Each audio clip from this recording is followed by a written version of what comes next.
Hello guys, welcome back to our channel. তো তোমাদের অনেকদিন নয়, একদিন হয়তো গ্যাপ গেছে ভিডিও আমি আপলোড করতে পারিনি।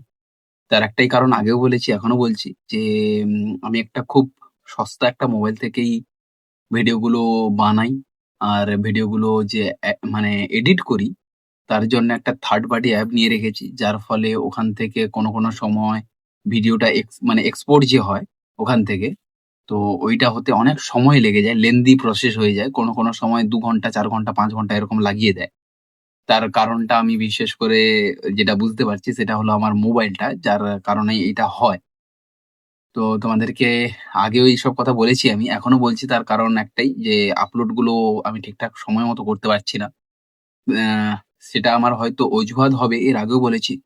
তার কারণ একটাই যে কনসিস্টেন্ট থাকাটাই উচিত। আর কনসিস্টেন্ট যদি না থাকো না যেকোনো বিষয়ে, তাহলে সেটার একটা নেগেটিভ একটা এনার্জি পড়তেও পারে।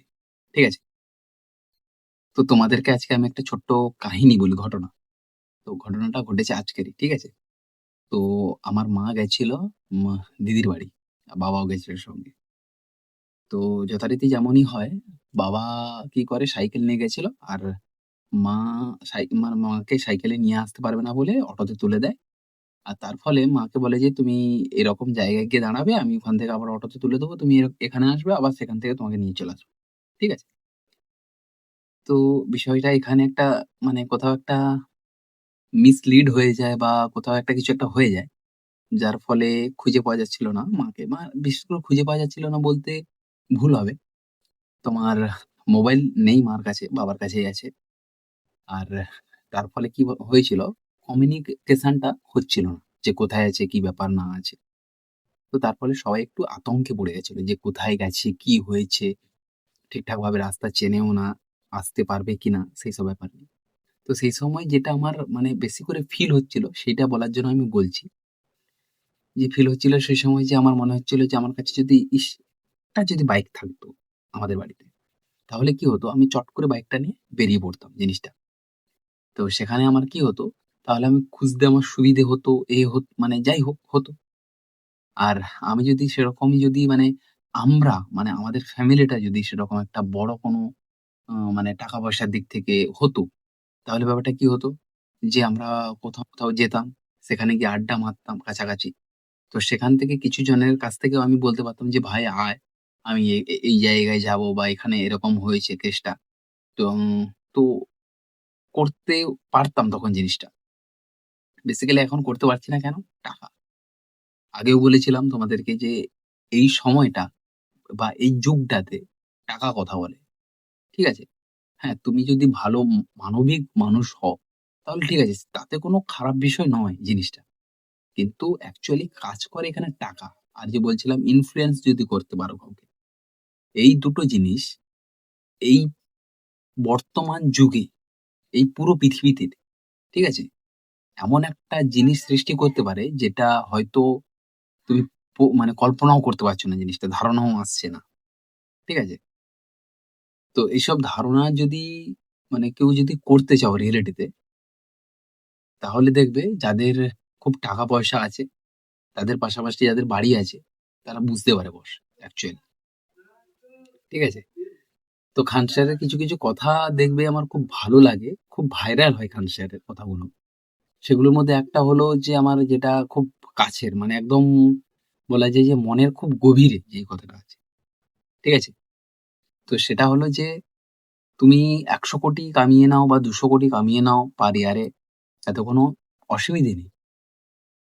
কিন্তু তুমি ওই টাকাটা ইনকাম করার পরে তোমার পাশে যেন একটা গরিব মানুষ বসতে যেন অস্বস্তি বোধ না করে। অস্বস্তি বোধ বলতে কি? তুমি একটা ভিআইপি মানুষ বসলে দেখবে তার পাশে কোনো গরিব মানুষ বসতে পারে না। মিডল ক্লাস আমাদের মতো কোনো মানুষ ওখানে গিয়ে বসতে পারে না। কারণ আনকমফোর্টেবল ফিল করে ওরা। আমি যেটা করি সেটা বললাম তোমাকে। ঠিক আছে? আর তুমি যদি সেই জায়গায় যদি সাধারণ থাকো, সিম্পল থাকো, এই দেখো যেটা বলতে কি, খান স্যারের কাছে এখন কিন্তু ওই ১০০ কোটি ২০০ কোটি কোনো ব্যাপার না। ঠিক আছে? প্রচন্ড টাকা কামাচ্ছেন উনি। যেটা বলতে গেলে একদম রিয়েলিটি যেটা। হয়তো দেখা যায় যে ৫০০ কোটি থেকে ৬০০ কোটি টাকা ইনকাম হয় পার ইয়ার। কিন্তু সেই জায়গায় খান স্যারের যে সিম্পল ভাবে থাকে না? যেকোনো মানুষ গিয়ে খান স্যারের সঙ্গে কথা বলতে পারে বা কনভারসেশন শুরু করতে পারে। যেকোনো জায়গায় হতে পারে টপিকগুলো। তো আমি টপিক থেকে সরে এলাম। তার কারণ হলো ওই টপিকে আর কোনো কথা নেই। ঠিক আছে? মাকে খুঁজে পাওয়া গেছে। মা বাড়ি চলে এসছে। রান্না-বান্না করছে। ঠিক আছে? সবকিছুই ঠিকঠাক আছে। ঠিক আছে? তো যেটা আমি বললাম তোমাদেরকে যে আমার সে সময় যেটা ফিল হচ্ছিল না, সত্যি বলতে কি বারবার মনে হচ্ছিল ভাই যদি টাকা-পয়সা থাকতো, কামাতাম তাহলে একটা আলাদা পরিস্থিতি করতে পারতাম আজকের। আলাদা একটা জিনিস করতে পারতাম। যেটা আমার ফ্যামিলির জন্য মানে এফেক্ট প্রচন্ড পরিমাণে দিত। আর এফোর্ট টাও আমার কাছ থেকে প্রচন্ড পরিমাণে আসতো। ঠিক আছে? হয়তোবা না। সিউর যে আমাকে করতেই হবে জিনিসগুলো। যেখানে দাঁড়িয়ে কোনো প্রবলেম হলে মেডিকেল ইস্যু হোক বা যেকোনো একটা ইস্যু হলে আমি যেটাকে ট্যাকেল করতে পারি জিনিসটা। ঠিক আছে? তো আর তোমাদেরকে তেমন বেশি কিছু বলার নেই। আমি আগের অনেকগুলো ভিডিও আজকের আবার দেখলাম। যেগুলোতে 0,000 হয়ে আসছে ভিউজ গুলো। জানি না কেন হচ্ছে? আমার হয়তো কথা বলাগুলো হয়তো এতটাও ভালো হচ্ছে না বা সংযত করে বলতে পারছি না ঠিক করে আমি জিনিসগুলোকে। তোমাদের কাছে ভালো করে আমি রিপ্রেজেন্ট করতে পারছি না জিনিসগুলো। কিন্তু একসময় আসবে, অবশ্যই আসবে। আর ডে 1 আর 1 ডে, ঠিক আছে? এটা আমি as soon as possible করার চেষ্টা করব। as soon as বলতে কি এটা আমার কাছে টার্গেট থাকবে। আর নিজের কাছে একটা টার্গেট দেওয়া, নিজেকে একটা জায়গা থেকে বের করে নিয়ে এসে আরেকটা জায়গায় বসানো, সবকিছুই কিন্তু একটা ডিপেন্ড করে। ঠিক আছে? তো নেক্সট ভিডিওতে তোমাদের সঙ্গে একটা ভালো টপিক না, একটা ভালো বিষয় নিয়ে আলোচনা করব। হ্যাঁ?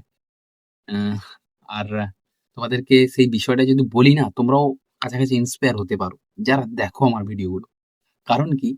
তুমি আমি এমনটাও বলছি না তুমি গরিব বলে তুমি সবকিছু স্যাক্রিফাইস করে দেবে বা সবকিছু তোমার কাছ থেকে ছিনিয়ে নেওয়া যাবে এমনটা না। ঠিক আছে?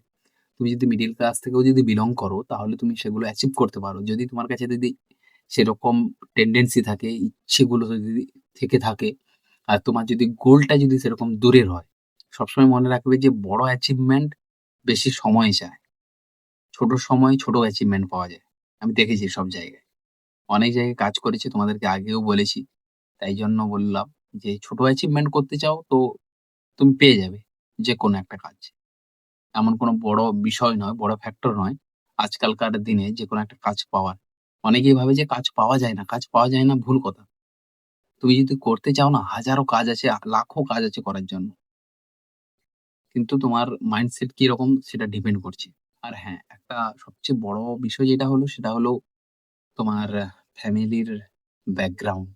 মান্থলি কত ইনকাম হয় ওখান থেকে। সেটার ফলে অনেকে আটকে যায়। আর সেটা আটকে যাওয়া স্বাভাবিক ব্যাপার, উচিতও। আর সেখান থেকে তোমাকে মুভ অন করে অন্য জায়গায় একটা কাজ করতে হয় বা কাজ করাটা উচিত যেটা। যেটা তোমার আমি বারবার যার মানে অনেকের শায়ারি শুনি, অনেকের স্ট্যান্ড আপ কমেডিয়ান আছে। তার মধ্যে জাকির খান একদম অন্যতম। আর উনাকে খুব স্পেশালি ভালো লাগে এইসব কথা বলেন। আর খুব মোটিভেশনাল তো বলব না। মানে এমন একটা কথা বলেন না, ডিরেক্ট এসে হৃদয়ে বাঁধে। ঠিক আছে?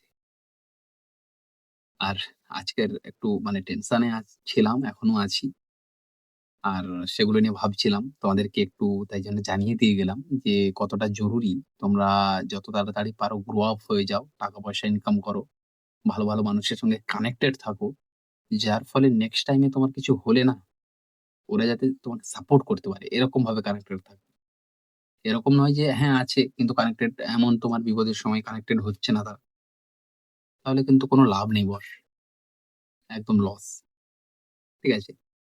আজকের এই ভিডিওটা এই পর্যন্তই থাকবে। নেক্সট ভিডিওতে তোমাদেরকে বললাম একটা হেভি একটা কথা বলবো তোমাদের সঙ্গে শেয়ার করব। আর অবশ্যই সেই ভিডিওতে তোমরা ওপিনিয়ন দেবে। আর যারা স্টুডেন্ট আছো তাদের জন্যই বেসিক্যালি কালকে ভিডিওটা হতে যাচ্ছে। ঠিক আছে? আর যারা স্টুডেন্ট নয়, যাদের বাড়িতে স্টুডেন্ট আছে যারা কালকে দেখবে অবশ্যই আমাদেরকে একটু ওপিনিয়ন দেবে যে ওই জিনিসটাতে আরো আমরা কি ইমপ্রুভ করতে পারি। আমি আগেই বলেছিলাম আমি আগে যখন কাকুর বাড়িতে থাকতাম আমার দাদা থাকতো। সেখানে একটা সে এডুকেশনাল একটা চ্যানেল কাজ করতো। ঠিক আছে? এত কিছু বলব না আজকের। ভিডিওটা লম্বা হয়ে যাবে। আর বললে হয়তো সাবজেক্টটা আমার চেঞ্জ হয়ে যাবে। তো ঠিক আছে আজকের মতো এই পর্যন্তই। দেখা হচ্ছে তোমাদের সঙ্গে নেক্সট ভিডিওতে। Tata, bye, by.